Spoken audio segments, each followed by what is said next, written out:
He danced with her like I never existed. Not a glance. Not a pause. Like I was invisible. So I did the only thing I could. I vanished. Please stay with me as I tell you my story, and please don't forget to support our channel by subscribing, liking, and sharing with your loved ones. It was our second wedding anniversary. The resort gleamed like a postcard. White marble floors, strings of gold lights, staff in black ties gliding past with trays of champagne. The ballroom smelled faintly of roses and ambition. I stood near the edge of the crowd, my dress flowing to the floor, hand curled loosely around a glass I hadn't sipped from. He wore the cufflinks I gave him last year. Sienna noticed. Her hand grazed his wrist as she smiled, head tilted. They moved toward the dance floor before I even realized what was happening. I thought she was just teasing. I thought he'd say no. He didn't. He laughed and offered his hand like it was nothing, like I wasn't standing a few feet away, waiting to be remembered. They danced slowly. His palm rested too easily on her back. Her eyes stayed locked on his. It wasn't playful. It wasn't polite. It was a conversation I wasn't invited to. Guests around us exchanged looks. Some leaned in to whisper. A man in a navy suit shook his head subtly. I caught a glimpse of my reflection in the mirrored wall behind them, still expressionless, alone in a room full of noise. It wasn't just the dance.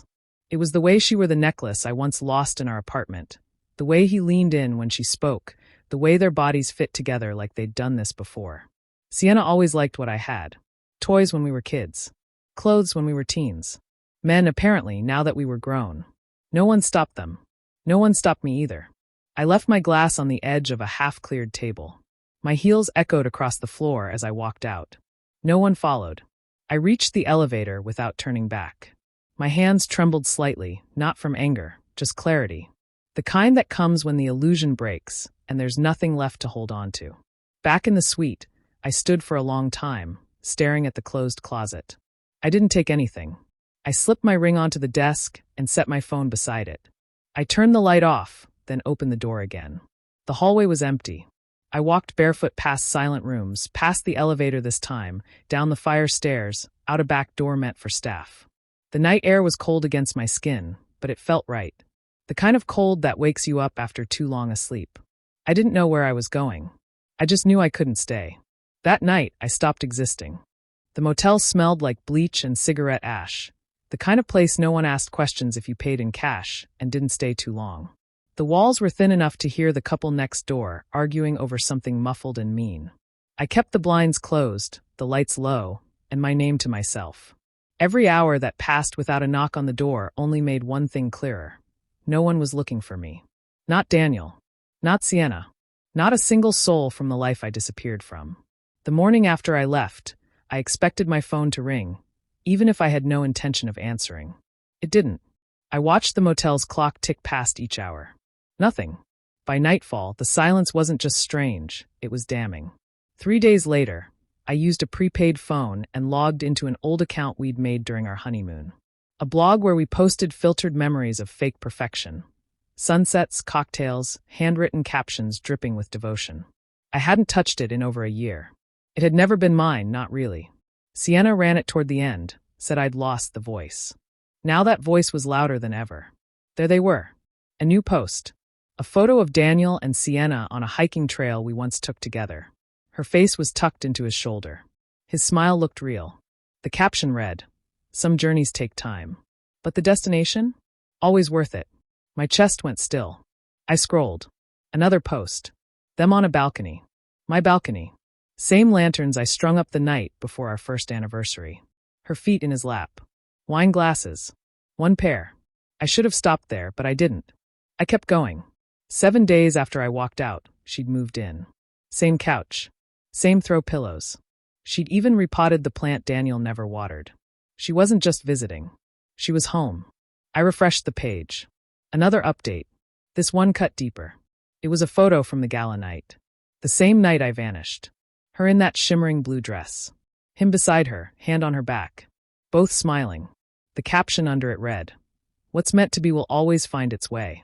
I stared at that line for a long time. Not in disbelief. Not even in rage. Just stillness. Like something in me had snapped, not with noise, but with a soft, decisive break. They weren't hiding. They weren't afraid. They were celebrating. I closed the laptop slowly and sat back on the bed, listening to the buzz of the motel's flickering sign outside the window. I wasn't dead, but to them, I may as well have been. And somehow, that made it easier. Cleaner. If no one was coming to find me, then I could become whoever I wanted. And if I could become anyone, I could do anything. They buried me in silence. They just didn't check if the dirt was shallow. The mattress had always caved slightly on his side, leaving mine untouched and cold in the mornings. I used to think that meant he was a light sleeper, always rising before me, chasing responsibility or ambition. I see it differently now. He was never there, not really. Lying on the stiff motel bed, I closed my eyes and tried to summon a memory of when things felt honest. But all I found were cracks I'd painted over. The business trips that popped up last minute. The texts he said were from clients, that he answered with a grin he never wore for me. The perfume I once smelled on his coat. Not mine, not Sienna's either, I thought back then. But now I wonder. The image that kept returning wasn't a kiss or a fight, but a photo from our wedding night. A group shot, me and Daniel at the center, Sienna just behind me. I'd seen it a dozen times. But now, I remembered her expression. A smile that didn't quite meet her eyes. Her hand barely touching Daniel's shoulder. Not friendly.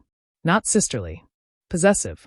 And I had stood there, oblivious, grinning in my white dress while the two people closest to me traded glances I never caught. I couldn't stay hidden forever.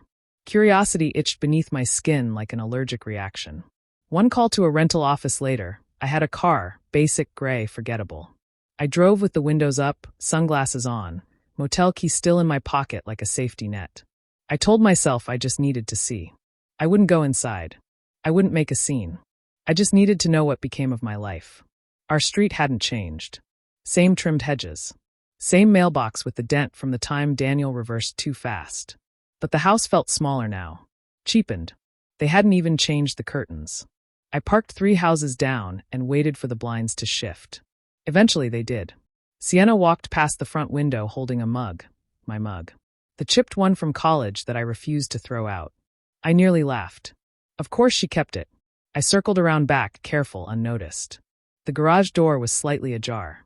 Inside, stacked boxes with my handwriting scrawled on them sat in the corner like forgotten luggage. He hadn't even opened them. He just moved them out of sight, as if I were clutter. And then I saw it. My piano. My mother's piano. The one thing I begged him never to touch. A Craigslist tab still open on his laptop, the listing halfway written. Vintage upright, good condition, bittersweet to let go. Bittersweet. I left the garage before I broke something. Before I shattered. The keys. The scent of varnish. The memories. It was all hers now, Sienna's. Even the sound of my mother's music would belong to her. I didn't cry. I just walked back to the car. I wasn't going home. I was going somewhere else. And I wasn't done. The woman in the mirror wasn't me, not anymore. Her hair was shorter, dyed a warm, forgettable brown. Her clothes were plain, tidy, perfectly neutral. She smiled politely when spoken to, answered to Emily, and gave just enough of a story to satisfy shallow questions. Divorced graphic designer, new to the area. A little vague, a little sad, nothing to remember. It took a week to find the right apartment. Across the street, 2nd floor, perfect angle of view. I could see my old living room from the balcony. Their balcony now. The one where I once lit candles, hosted dinners, spilled wine with laughter. Now it was strung with new lights. Her taste, not mine. Emily introduced herself to the neighbors with banana bread and practiced charm. I nodded along as Mrs. Hallbrook next door warned me about traffic, trash days, and the sweet couple across the street. You'll like them, she said. They're practically newlyweds. I smiled. I thanked her. I didn't flinch.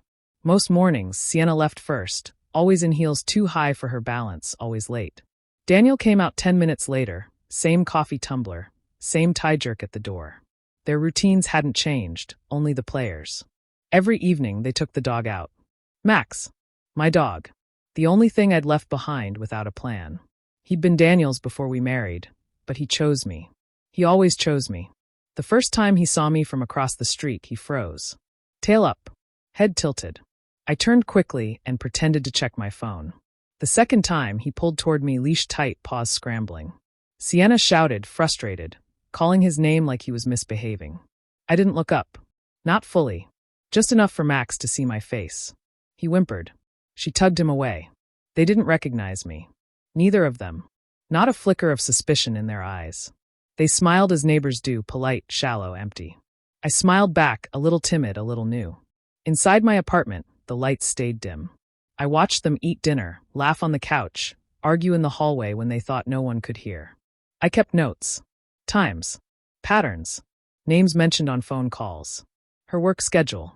His office hours. The deliveries they received. The more I watched, the less they seemed like a couple in love. He flinched when she raised her voice. She drank more than before. He looked at his phone too long when she spoke. Her laughter was too sharp, like it needed to be heard by someone else. By me, maybe. They weren't happy. And I wasn't done watching. Max looked back at the apartment each night when they dragged him away. He remembered. He always remembered. I left a treat on the sidewalk near the gate. Just one. He found it the next morning. They buried me with their silence. But ghosts don't stay buried. They haunt. The car was gone by 6 that morning. I'd watched Daniel load his suitcase into the trunk, check his watch twice, and kiss Sienna's forehead like it meant something. She didn't walk him out. Just waved from the doorway in her robe and turned back inside before he even reversed. He was gone, and I had maybe 2 hours. The night before, Sienna had hosted her wine and gossip gathering. Laughter spilled out onto the porch, high-pitched and hollow. I counted 6 pairs of heels on the welcome mat. None of them stayed over. The last guest left after midnight, wine-drunk and barefoot, carrying her heels in one hand. The perfect cover for distraction. I'd watched, waited, memorized. By 6:20, the street was silent. I crossed quickly, hoodie up, gloves on, back door already unlocked from a visit 2 nights before. Quick and quiet, just to check if I still knew the house better than they did. I did. I stepped into what used to be my kitchen. The tile hadn't changed. The air still smelled faintly of lemons and coffee grounds. A wine glass with lipstick smudges sat in the sink. I walked through the rooms like a stranger who remembered everything. The study door creaked just slightly, but the rest was smooth. Daniel's desk was new, sleek, expensive, the kind you buy when you want to prove something. The drawers were mostly empty. Except one. The bottom right. Locked. I knelt and slid the small pick from my coat pocket. 2 clicks. The drawer popped open. Inside were letters. Dozens. All mine. Some I wrote in college, some during our first year of marriage. I hadn't seen them in years. I thought he'd toss them. Instead, he kept them tucked away like artifacts of a life he wanted to forget, but couldn't bring himself to burn. Beneath the letters were photographs. I flipped through slowly. One stopped me cold. Daniel and Sienna. Her in a green dress I hadn't seen in years. His arm around her waist. A hotel suite behind them. The timestamp. 2 weeks after our wedding. We were supposed to be in Bali then. I had food poisoning that night. He said he went out alone to clear his head. I believed him. I even apologized for being sick. The betrayal didn't start at the gala. It didn't start with the dance. It started on our honeymoon. While I lay curled up in bed, too weak to move, he was out smiling for photos with her. My breath came slow and even. No shaking. No panic. Just confirmation. I put the photos back. Left everything exactly as it was. I closed the drawer gently, relocked it, and slipped out the back the same way I'd come in. The truth wasn't hidden. It had been right beneath the floorboards all along. And now that I knew how long they'd been lying, I could finally decide what kind of truth they deserved in return. I used to think I was forgetful. Losing my keys. Misplacing earrings. Mixing up conversations. It became a joke, Daniel rolling his eyes, smiling tightly. You're always so scattered, babe. Sienna would laugh, echoing it like a chorus. She was always like that, even in college. Only now, from across the street in the glow of my dim apartment, I saw the pattern for what it was. It hadn't started at the gala. It had been a slow erasure. One missed memory at a time. I remembered the dinner party 3 years ago when I swore I told Daniel I invited Liz and Marcus. He insisted I hadn't. Sienna smirked over her wine, nudged me playfully. You probably meant to, but forgot. The guests never showed. The joke never stopped. You meant to, but forgot became the refrain. The soundtrack of my marriage. He didn't like when I drove far alone. Said it made him anxious. Said I was a nervous driver. So I stopped. He thought handling the bills was easier. Just let me take care of it, he said. So I let him. Until one day, I realized I didn't even know which banks we used. Friends stopped texting. I thought they got busy. Sienna would shrug. Maybe they felt like you didn't need them anymore, now that you're married." I believed her. She was always so convincing. One friend told me later, just once, that she'd reached out and I never responded. I never saw the message. Maybe it got deleted. Maybe it was never sent. I never used to question myself. But by the end, I was second-guessing the color of the sky. Now I watched them live in the house I lost. Same couch. Same routines. Same wine. The only difference was that I finally knew the truth, and knowing it gave me back something dangerous, clarity. That week, I planted a listening device under the lip of the kitchen table. I knew the house like I knew my own skin. I waited until Sienna left for work. Slipped in through the side gate. Less than 5 minutes. My heartbeat didn't even quicken. The device was small, cheap, easy. Battery lasted 10 hours. It didn't have to be perfect. I listened through static and small talk. Weather. Groceries. A laugh I used to know too well. Then silence. Then his voice. "I think someone's been watching." My spine straightened. "Sienna, watching what?" "You. Daniel. Us." The boxes in the garage were moved. Max keeps going to the sidewalk and sniffing the same spot. Same exact spot. He never used to do that. Sienna paused. "You think it's her?" "She's gone." "You don't sound sure." A long silence followed. Then, "Just be careful." Click. I stared at the blinking light on the recorder, listening to the hum that followed. They weren't as secure as they acted. He wasn't sure. Not about her. Not about me. Not about anything. That doubt was all I needed. Because paranoia was a powerful crack, and I knew how to widen it. They spent years pushing me out of my own life, erasing me inch by inch. Now I was going to take it all back. And I'd start by letting them feel what I'd felt for years. Unseen. Uncertain. Unraveling. The first envelope appeared on a Tuesday. No return address. Just their names written in clean, unfamiliar handwriting. Inside was a photograph, me and Daniel on the pier the night he proposed. Sienna had taken the picture. She used to call it perfect lighting by accident. I'd framed it once. Now it lay on their doorstep like a warning. I watched from across the street as Sienna found it. She stared at the photo for a long time. Her fingers tightened around the edges. Then she crumpled it and threw it in the trash bin with shaking hands. 2 days later, another envelope. This time, it held an old note in my handwriting.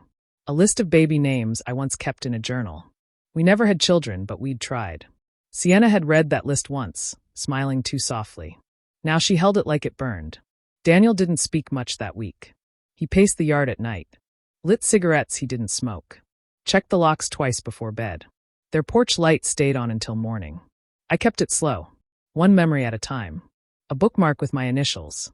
A parking ticket from a weekend trip he swore we never took. A Polaroid of Max sleeping at my feet. Each item left with precision. Nothing violent. Nothing threatening. Just undeniable proof that whoever was watching knew the past intimately. The unraveling began quietly. Sienna flinched when the doorbell rang. She stopped posting photos. Daniel snapped at her in the driveway one evening loud enough for the whole street to hear. Max barked for no reason, staring out the window like he sensed something none of them could name. Then came the final piece. I tracked down the buyer of my mother's piano. A collector 3 towns over.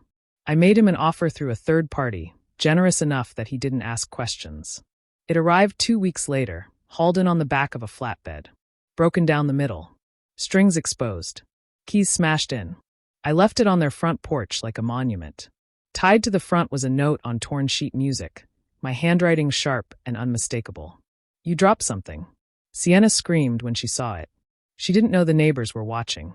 Daniel tried to calm her, but the tension in his jaw said everything.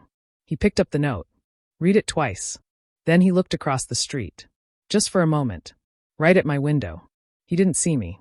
But I saw the way his mouth moved without sound, the way his hand tightened around the paper. He knew. He just didn't know how much I still had left to show them. The memories they tried to erase were mine. And now, one by one, I was giving them all back. Except this time, they hurt. The fight started just after midnight. I heard it through the walls before I heard it through the mic. Sienna's voice, sharp and trembling. "You said she was gone." Daniel's response was quieter, colder. "She is." "You sure about that?" Then explain the letters. The photos. The piano. Who else would do this? Silence. "You're lying again, Daniel." I can feel her. That was the first time she said it out loud. That I might be alive. I smiled in the dark. The audio I released the next day wasn't raw. I edited nothing. I didn't need to. The conversation spoke for itself, recorded 3 nights prior, in their kitchen, after 2 glasses of wine and 1 carelessly placed phone. The air was heavy with the kind of honesty people only let slip when they think no one's listening. Daniel, it wasn't supposed to happen like that. It started before. You know that. Sienna, before she left? Daniel, before the wedding was even over. You kissed me. I let it happen. I wanted it to. That was the line. The spark. I uploaded it under a fake name. Claire Wren, a digital ghost with just enough of a presence to be believable. I sent it anonymously to a whistleblower podcast that specialized in small-town scandals and hidden lives. Within 24 hours, it exploded. 10,000 listens. Then 50. Then 100,000. Reddit threads. TikTok clips. Speculation spiraling into something almost mythic. The dead wife tapes, they called it. Daniel didn't show up to work the next morning. By noon, his company suspended him. Official statement. Pending internal review. Sienna shut off the porch lights for the first time in weeks. The best part came later that afternoon. A squad car pulled up just as the sun began to sink. Sienna stood frozen on the porch while 2 officers approached her. One held a clipboard. The other asked if she was aware that someone had recently filed a missing person report for me. Under my legal name. I watched her try to speak. She faltered. Swallowed. Shook her head. The irony was bitter and beautiful. The woman who tried to replace me was now being asked if she'd seen me. And she didn't know what answer would be worse. I never wanted fame. Never wanted drama. But this wasn't about spotlight. It was about voice. Mine had been taken, quietly, over time, until I wasn't even a person anymore. Just a gap in someone else's narrative. Now my voice was everywhere. And they had no idea where it was coming from. Their walls weren't safe. Their lies weren't protected. And I wasn't done. Not yet. The fire started just after 3 a.m. No sirens at first. Just a glow, low and slow, behind the trees. I watched it grow from my window, orange eating through white siding, black smoke curling into the night like a signal to no one in particular. I didn't light it. I wasn't anywhere near the property that night. And still, as the roof caved in and the flames licked the porch railing, it felt personal. Like the house itself had decided it was tired of holding secrets. By the time the firefighters arrived, the neighbors were already outside, mouths open, robes clutched tight. I slipped out in the blur, moving down the block like a ghost. No one noticed me. They were all watching him. Daniel stood in the yard barefoot, ash on his face, yelling for someone, Sienna. But she was already gone. No one saw her leave. Her car was missing by morning. He collapsed onto the curb as the fire raged, muttering her name. Then mine. When the smoke finally thinned and the embers cooled, a crew crawled through the wreckage. They found it beneath the floorboards in the back hallway. Small. Shiny. Still intact. My wedding ring. The one I left behind in that hotel suite. The one no one should have had. The story spun itself. A tragic fire. A grieving husband. A wife declared missing years ago, now presumed dead. Her ring buried beneath the house they once shared. The media pounced. Local man loses second wife, discovers first's ring in ashes. Daniel cried for the cameras. Clutching a photo. Talking about loss, about memory, about pain. I watched him blink too often, hands trembling just enough to convince those who didn't know him better. But I did. He wasn't mourning me. He was protecting something. Or maybe someone. Sienna had vanished. And I had never been more alive. 2 nights later, I returned to the ruins.